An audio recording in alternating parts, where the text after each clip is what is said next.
Hey, what's up, guys? I want to share with you guys something that I found. Checking my Twitter messages and my notifications, and there was a person, and I want to give this person the proper shout out. Person's name is More to the Story. Okay, we follow each other. Definitely worth a follow on the Twitter. What I did is I made that video this week, kind of an update on Jared. But check this out. I was talking about Jared and his brother is the new team, how creepy it is. So when I tweeted the video, More to the Story gave it a like and said, "Don't feel sorry for the little brother. He's a piece of crap too." With this link. So I'm going to share with you guys the link. This is pretty interesting. I don't know if you've seen this or not. If I had to guess, maybe Igid Mill may have covered this. I know he's been covering this as well. But here we go. So when I click the link, it takes me to this U.S. Securities and Exchange Commission, which is a federal site. And here we have a scheme. Okay, remember, Jared with the charges. We all know this. It's old news. But he's still making videos with his little brother. Okay, so here's a little bit of information on the brother. Apparently, Jared and the little brother, the new AWP team, have been involved in a crypto scheme. Okay, let's get into it. I'll read it. The Securities and Exchange Commission announced that on May 25th, 2001, the U.S. District Court in Eugene, Oregon, remember, that's the same place where the charges for the R word are, entered judgments against Jared R. Lysick and his brother, Byron J. Lysick, okay, the new team member. In its complaint filed on March 1st, 2001, the commission alleged that the defendants operated a momentum stock picking website called TNTstock.com, TNT, through which the brothers issued stock recommendations on their website and via email and newsletter to more than 13,000 TNT subscribers. After the recommendations were released, the price and trading volume of the profiled stocks rose dramatically, often more than doubling the pre-recommendation levels. The complaint alleged that defendants posted false information on a Yahoo Club message board frequented by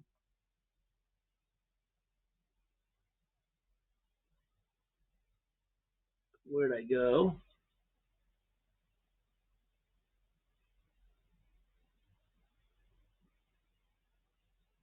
Released the price, trading volume, profiled stocks rose dramatically, often more than doubling the pre-recommendation levels. The complaint alleged that the defendants posted false information on a Yahoo Club message board frequented by TNT subscribers.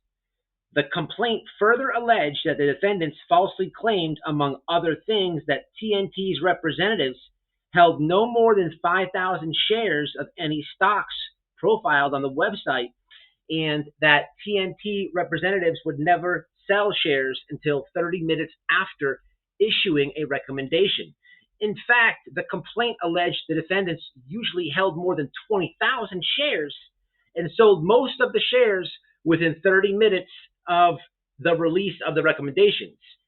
The defendants are alleged to have made $195,994.50 in profits from the scheme, almost $200,000 on the head.